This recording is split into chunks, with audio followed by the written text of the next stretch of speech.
Kain tayo guys. Sarap na sinabawan ng isdang butiti.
Inilaw na isdang bulinaw.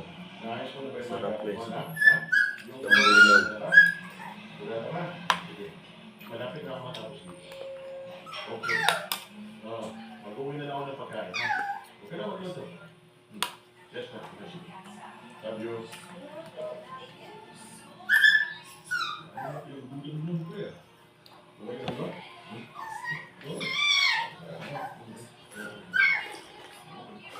Yes, nga na. Gusto na.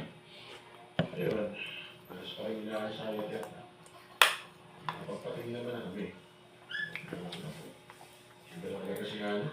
Sobrang na rin ang pinapagod siya.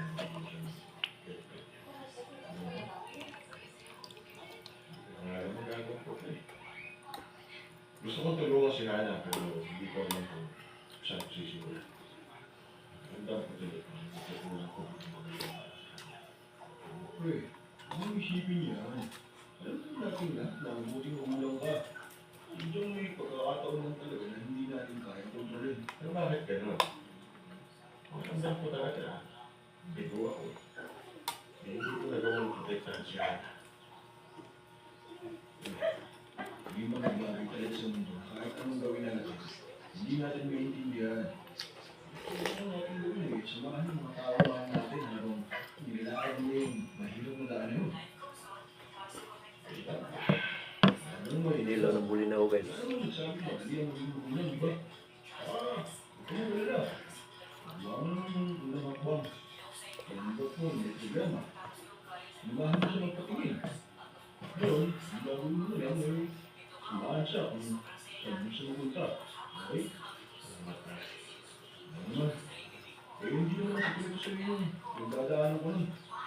Lahat ng magulang, sinama sa akin, nahirap ako. Hindi na talaga, kilala ko si Mrs. Pero naalala ko na, araw-araw kong hindi na sana may kasama ako.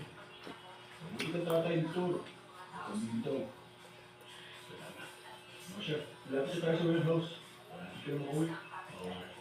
Ay, bago kong kalimutan. Sabi mo kaya naman ha, kumusta siya ni Lenlen? Gusto daw niya kakahanin niya eh. Nakakalatig ka. Mag-schedule nga tayo ng outing na makapagbahan mo ng mga bata. Tingin mo. Maganda nga rin yan. Sige, ano mo ito plano? Usap na kami ng music tapos pagkita kita ha. Sige.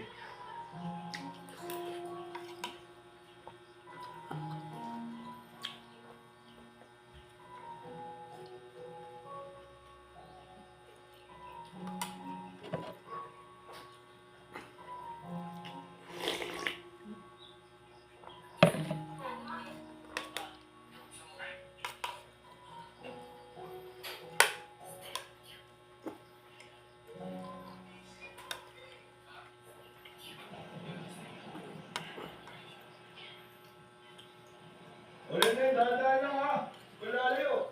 Yung cross bumabaw. Ulit, saan mo gusto ilagay sa mga kulay?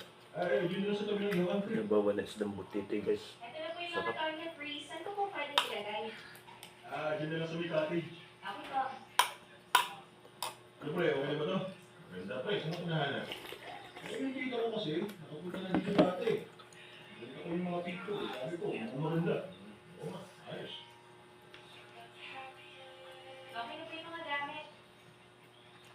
salamat na. Sige na, samahan mo muna sila sa beach. Enjoy muna kayo doon.